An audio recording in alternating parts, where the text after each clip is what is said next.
que van a estar de acuerdo al Código Nacional de Electricidad. Y bueno, le dicen también que no debes utilizar los tubos que conducen el agua o mucho menos el gas, ¿no es cierto?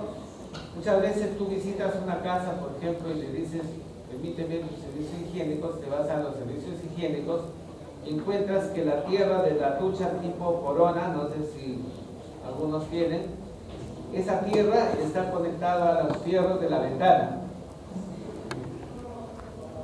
O en todo caso, simplemente no lo tienes.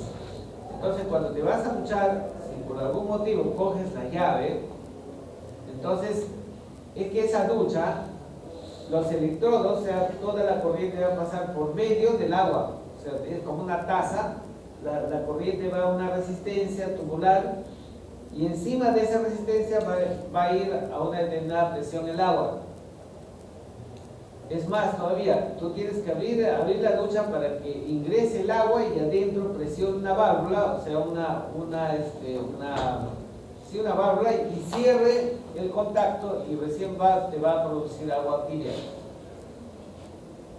Ahí hay que tener bastante cuidado porque el fabricante sí te pone ahí un aviso y te dice esto llévalo al pozo de tierra. No a la ventana, ni al tubito, ni al pasamano, ni a nada, sino a un pozo de tierra. ¿Y qué pasaría si, por ejemplo, tú vives en el quinto piso?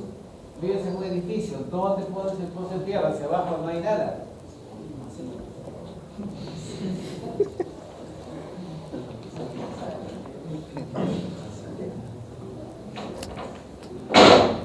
Bueno, entonces es prudente decirlo, no utilices esto. Las tuberías de ferro galvanizado de agua frío o caliente no se deben utilizar para la puesta a tierra.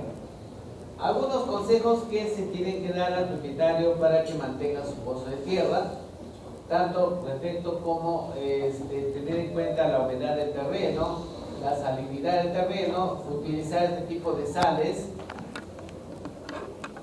o en todo caso la bentonita, que ustedes ven ahí sus características, absorben fácilmente el agua, etc. Ya ustedes lo han leído seguramente. El aerotón, que también es otro producto interesante.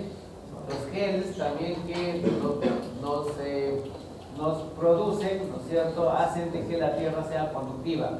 O sea, cuando nosotros asistimos a un pozo de tierra o le hacemos mantenimiento, pensamos que le vamos a meter algún producto que esa tierra sea mejor conductiva. Y ustedes saben por la práctica que la mejor forma es meterle sal. Pero la sal, una vez que se introduce, la sal se va a filtrar y al final se va a secar. Y por lo tanto tienes que agregarle bentonita para que las caras del pozo de tierra, como es una tierra arcillosa, se peguen en la cara y no dejen que la humedad se pase hacia el resto del terreno.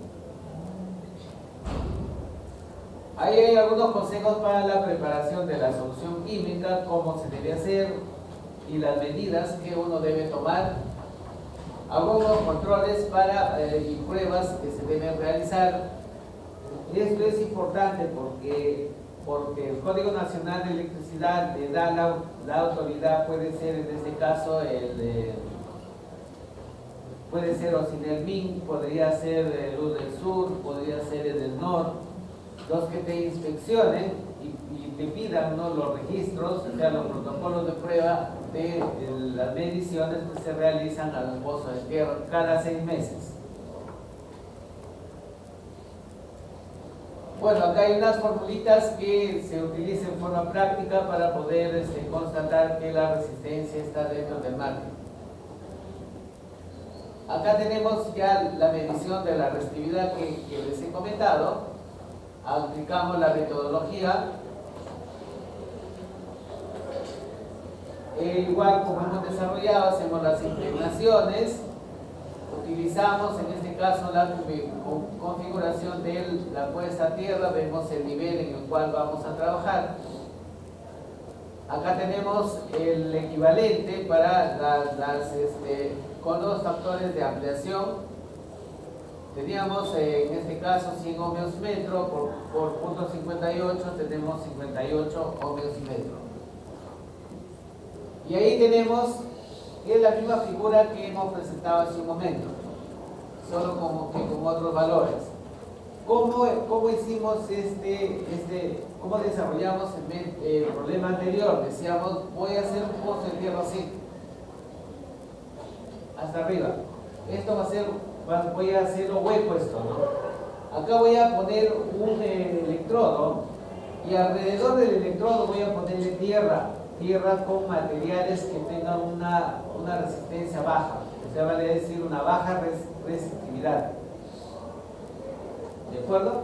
¿Para qué? Para que al tener el electrodo por acá pueda llegar la corriente al electrodo y pueda conducirse por medio del material impregnante hacia el terreno normal, con la mayor facilidad que uno pueda conseguir.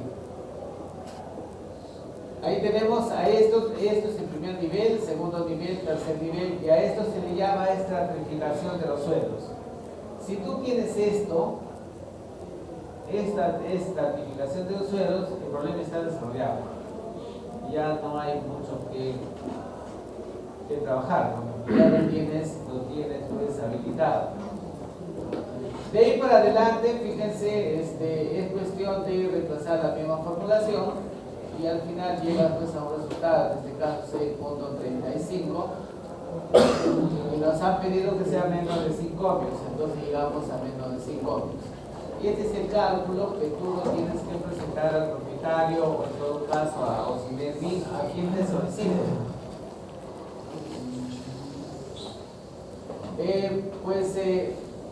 De todas maneras había que hacer, como sale 6.15, de todas maneras hay que poner un doble pozo de tierra con su respectivo contrapeso. Ahí está la hoja que manejamos en ohmios metro. Esta es la hoja logaritmo, acá están todos los puntos y acá está el manejo del estándar 1, el auxiliar 1 y el estándar 2, en este caso es 1 en 7.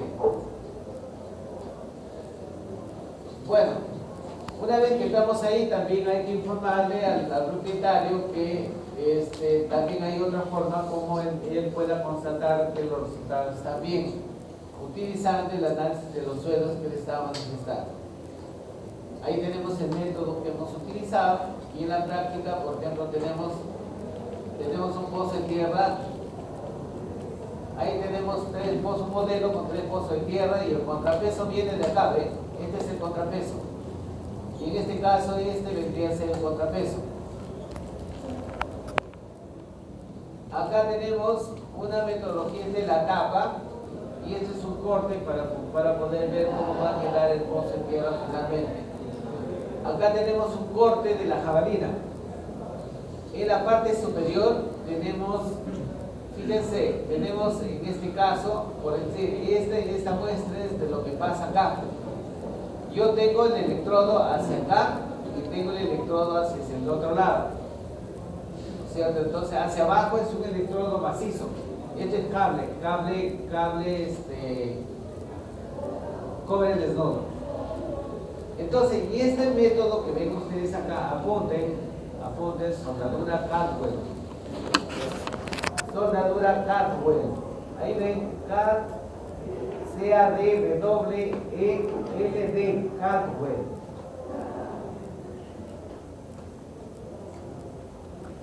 Ahí está, ¿ven?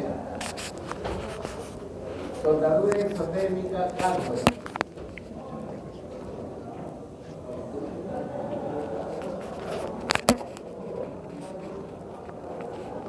¿Qué significa la soldadura exotérmica Caldwell?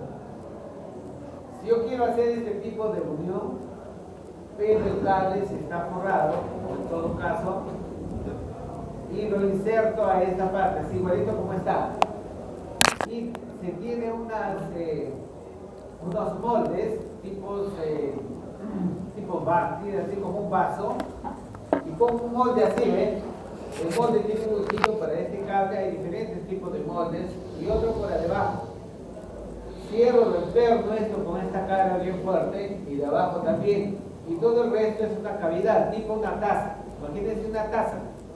Hace un hueco en la parte de una cara, y en la parte de abajo un hueco. Y eso se sella.